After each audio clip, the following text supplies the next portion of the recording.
What's going on, guys? Besides here, and into this video we will be learning about the most important secrets if you want to climb on AD carry. Before we get started, if you find value in the videos that I make sure to subscribe and like to support the channel for more amazing content.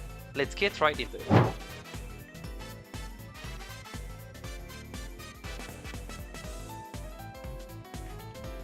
The first tip is recall at the same time with your teammates.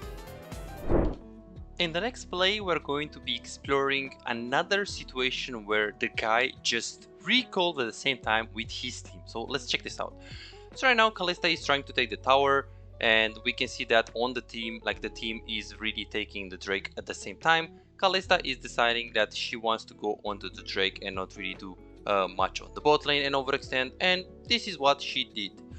She's going to retake the Drake, and what is she going to do after? The moment when she sees the teammates are recalling, she instantly presses B. Obviously, right now it's always better to just recall at the same time with the teammates, to recall to be at the same time on the map, because if she right now if she doesn't do it, then she will have to like push the bot wave, for example, and then when she's recalling, her teammates are already on mid lane, and maybe they will die because of the Kalista. But if you're recalling at the same time with your teammates, or if you're recalling at the same time with your support, then it's obviously much better, because you can actually be at the same time on the map. This is challenger, so the guy really knows what he's doing. So obviously there are also exceptions in those situations. Let's say you need 100 more gold to get the Infinity Edge or a big item, like let's say you play for Lord Dominic's, or you play for Phantom Dancer, and you know that if you just get one more camp like Raptors or Krugs, you can actually complete the item, then obviously you can stay. So this rule, there are exceptions of this rule. Obviously, if you can do it, we would highly prefer recalling at the same time with your teammates. But as I said, if just in urgency cases or in situations where you simply can't, because you just have to stay, or you don't have anything to buy, let's say you have 100 gold right now in your pocket, then you can also stay. But in most of the cases, you want to highly prefer to recall at the same time with your team. Right here, we're going to be analyzing another situation where the guys just recall at the same time. So we can see that, again, this is basically a challenger game. It's super high elo. It's more than 1k LP challenger on AOS, one of the best servers in the world. So let's see how this fight plays out. So very simple, the Zeri gets a few kills right here. She's really getting a little bit of help from her teammates, and let's see what is she going to do. So right now, we can see that Zeri just immediately went into the brush, and at the same time her jungle is immediately recalling. This is a rule that you guys can use also in your lanes. If you play with a support duo, you highly want to prefer recalling at the same time with your support. Obviously there are exceptions where your support stays to freeze the wave and you just recall, or where you stay and your support needs to recall, but usually you would like to recall at the same time with your support, so you can be at the same time on the map, so you can actually make a play with her. Alrighty, there we go. So right here we're going to analyze something a little bit lower elo. So this is basically platinum on AOS. So this is a reasonable elo. It's not bronze, but it's also not like high elo. So we're going to see how can, if you're not really respecting this rule with the recall at the same time with your team or with your support, what can actually happen? What is the worst thing that can happen? So let's analyze this, what an AD carry, platinum 3 AD carry does. So right now the guy is playing Severe. They're just fighting. He's just joining the fight. Pretty easy right here. He panics a bit with the spell shield. No problem. He ends up going into the fight. Let's speed up a little bit. He just fights and fights. People ping for the Nashor. He goes immediately. Tries to really get it. Tries to use the W for extra attack speed. Uses the Q. He has pretty decent amount of DPS because he has Lord Dominic's. So right now, let's see. What should he do right now? What should he do right here?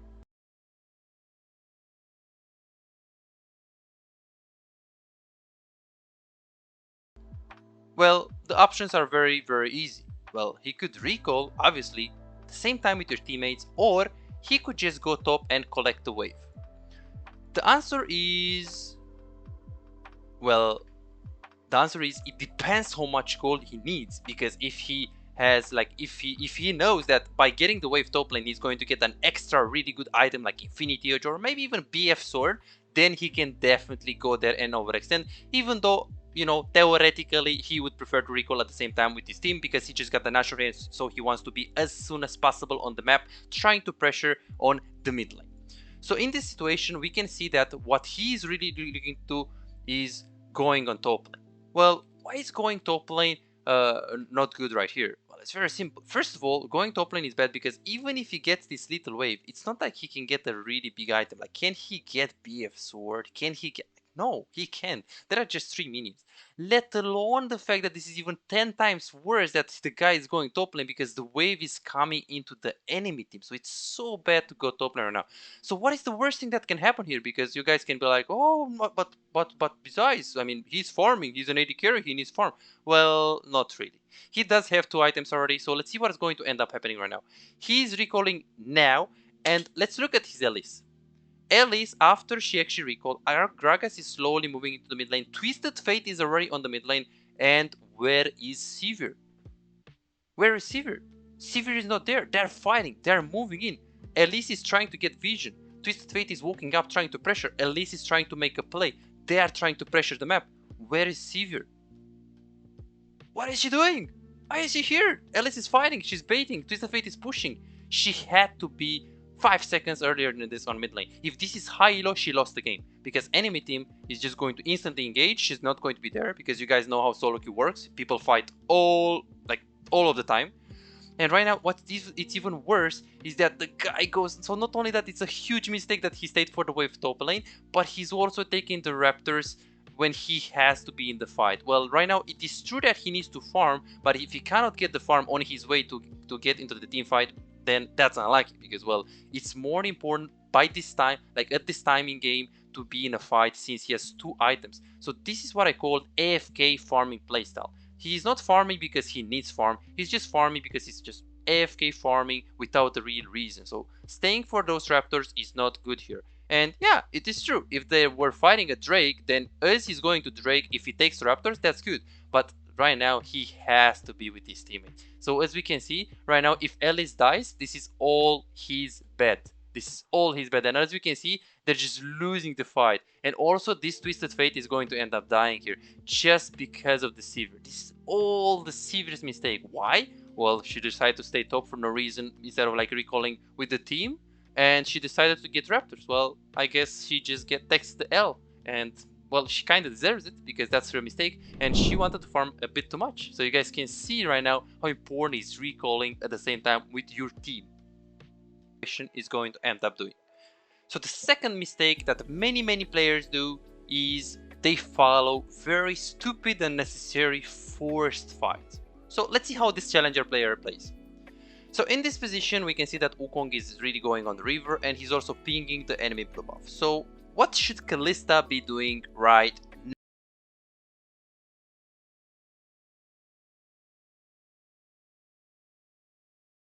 So Kalista right now, she should immediately shove out the wave. So she's going to allow herself to slowly but surely move on to the river.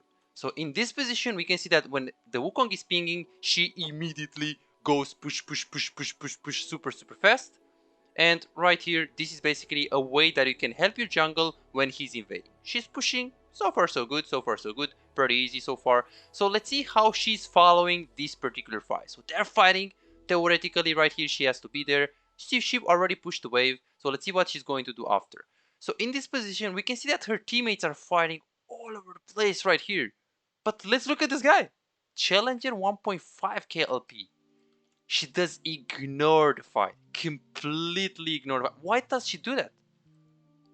Well, she ignores the fight for multiple reasons. First of all, she knows that if she gets into this fight, she's most likely going to maybe get a kill, but there is no way out. It's 100% no way out. So she knows that it's super risky to actually go there. The reward is low. Like, okay, he can get a kill, but then, I mean, he can go for the plate and it's not risky at all and he's going to get it for sure. And there is a very little chance that she dies right here.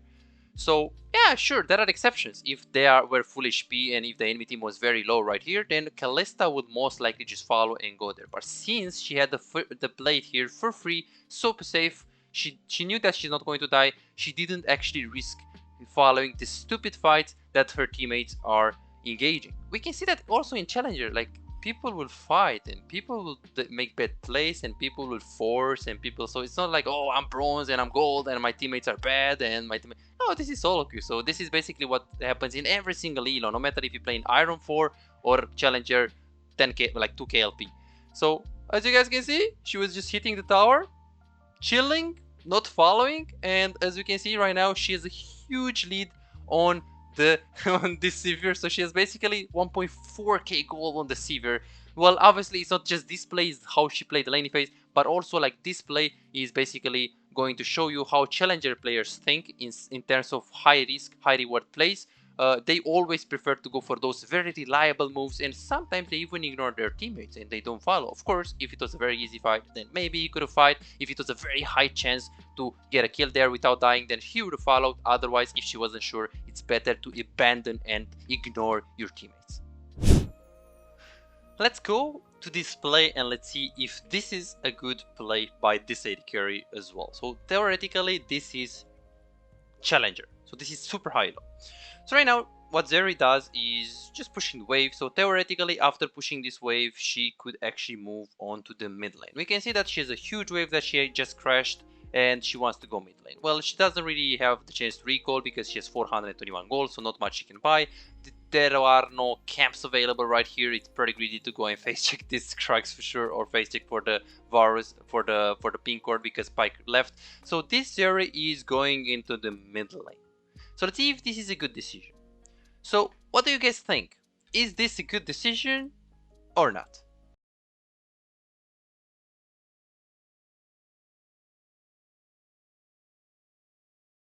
Well, with the amount of information that we have right now, it's a good decision. The wave is pushed on the bot lane fully. We see that Graves is really walking up like so close to the second tower right here, so he's diving. So this is a good decision right now. So as he's petting right there, we can see that multiple players are willing to dive the mid lane. So this guy is thinking, oh, but I can do something on mid lane because most likely they will dive, and if they dive, I can most likely just pick something up there, just finish them off a little bit, and just be at the right time at the right place. So he's just following and following and following. The problem right now is that when he's following this play, right now this becomes very unavailable and very, very greedy. So the moment when he sees that there is not a high chance getting a kill here, he should immediately go onto the bot lane. Why? Well, it's because when he started to make the play here and the wave was very, very pushed in into the Varus, the play was very good just because Grace was very deep here and we knew that there is a high chance that they dive, and if they dive, Zeri can pick up some kills as well. But right now, this changes completely as she's getting here. So right now, she can't really do this because she doesn't really have enough damage. She's level 6 as an AD carry. If this play doesn't work, she also loses a lot of farm on the bot lane because Varus is going to push out the wave and get the plates. So right now, she should stop and go bot lane. So let's see what she's going to do. She's trying to go mid lane. She's trying to force. And as we can see, she just ends up dying. So, well, this happens in Challenger as well. People in Challenger do mistakes as well. In this case, she felt forced to do something. She's a bit tilted as well because she was 1-4 and the game is relatively over since she has like kind of 3 losing lanes. So this is why she forced the roam. But as we can see, the roam was a little bit too forced. The first decision was good here when she went on mid lane because she had a huge wave into the tower and a high kill chance mid lane because they were diving. But when she was right here, she should have just turned on the bot lane as the play was dead. So we can learn from challenger players that they also do mistakes, so they also do bad things, but they learn from it. This is basically the difference between lower elo players and higher elo players. Alrighty, the last situation that we're going to be analyzing is still from a challenger player. So this Lucian right now, we can see that he has pretty good items, pretty good amount of items. He has Gale Force, Zeal, though he does have Yoni and Boots of Lucidity. So let's see what he's going to do right now. So at the moment, he does push the tower, and we can see that his teammates are currently fighting. So theoretically, if he is there with the amount of items that he has, he can do much. He can do a lot because he has pretty good damage. He has his ultimate up. So what should Lucian do right now?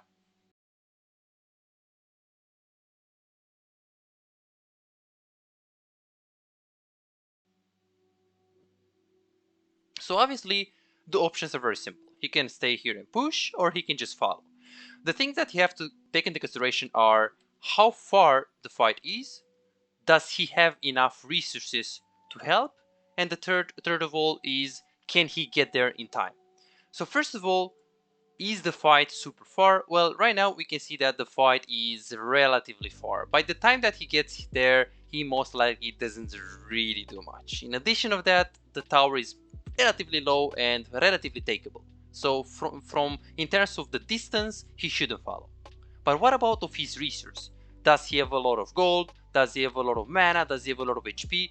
So in this position, we can see that he has relatively low mana, low HP, and a bunch of gold. So considering following up is only good in specific situations if the fight is super close. In this particular situation, if you answered he should just push and not care about the fight, then you were right.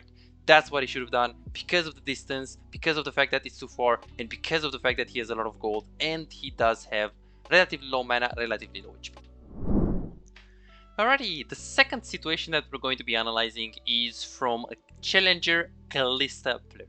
So we can see that as she's going into the laning phase, she already has a very big advantage because she is right here first because she didn't really leash. And well, obviously right now Sivir also didn't leash, so it's not that big of an advantage actually.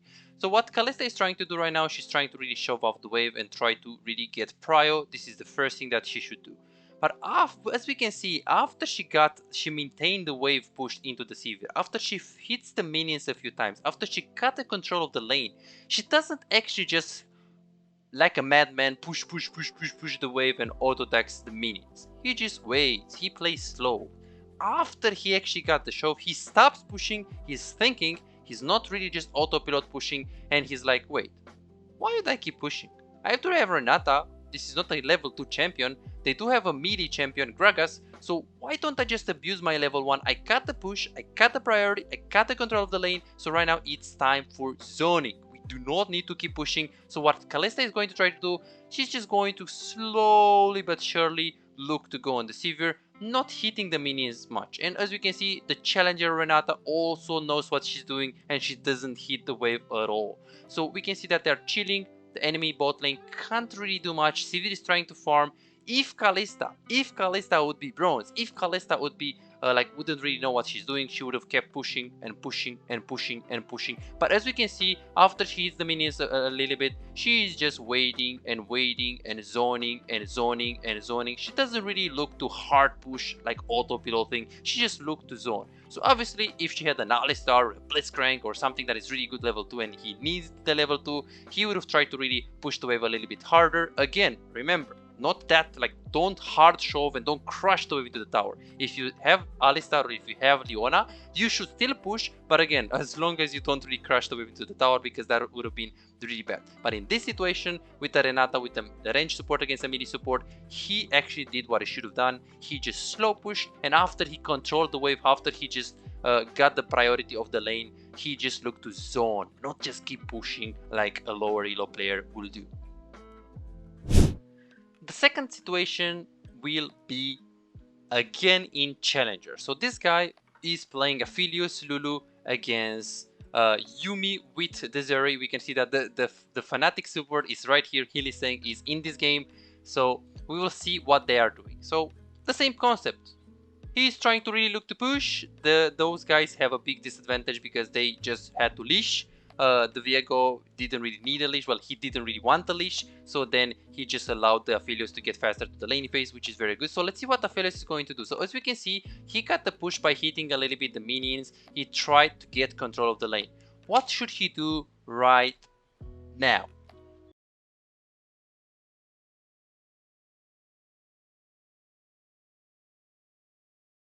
So now, if you answered, well, because he got the control of the wave, because he was faster in the laning phase, because he was actually a little bit pushing a little bit faster than the enemy team when they were leashing, right now he should be zoning. So what he's going to try to do right now, after he gets those minions, as we can see, he's just swapping to the Calibrum and he's going to walk up and look to zone. Lulu is looking to zone, Aphelios is looking to zone, so they literally stop pushing.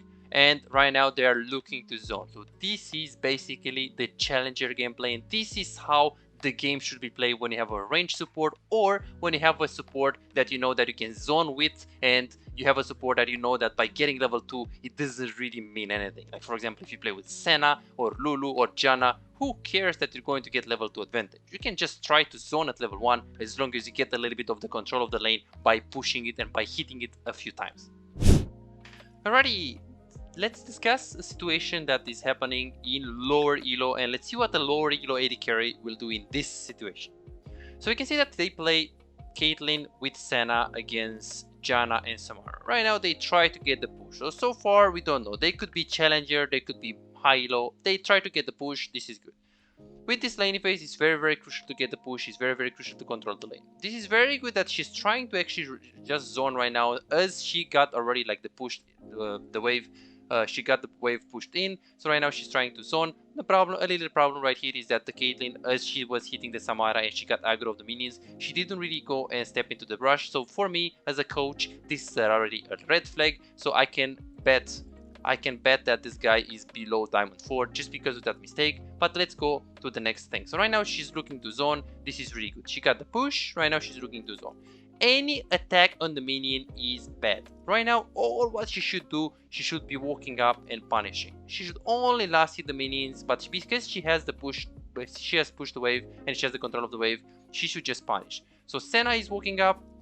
Caitlyn is also punishing. So far, so good. So right now, as we can see, she's just pushing and pushing and pushing and pushing for absolutely no reason. Just because of those 2 auto attacks, right now I can bet this guy is Platinum 4 or lower, just because we can see that she has no idea how the lane effects works. She has no idea that she has a Senna and they need to zone. They don't need to push. If they push, Samara will get the wave crash into her tower. She will get access to free farm. She will farm for free, experience for free. If Caitlyn stays into the brush right here, Senna walks up right here, and we keep the wave for as long as possible in this position, we can be so like we can zone so well. As we can see, the Caitlyn didn't really know. This is basically Platinum, and as you can see, this guy has no idea what he's doing with the wave management. So this is the 3rd tip: manage your waves wisely. If you need to all in at level 2, then you can push it harder. If you need to zone at level 2, then stop pushing and look to zone after you control the wave. Try to think where you want to have your wave position. Think if you need to push hardcore.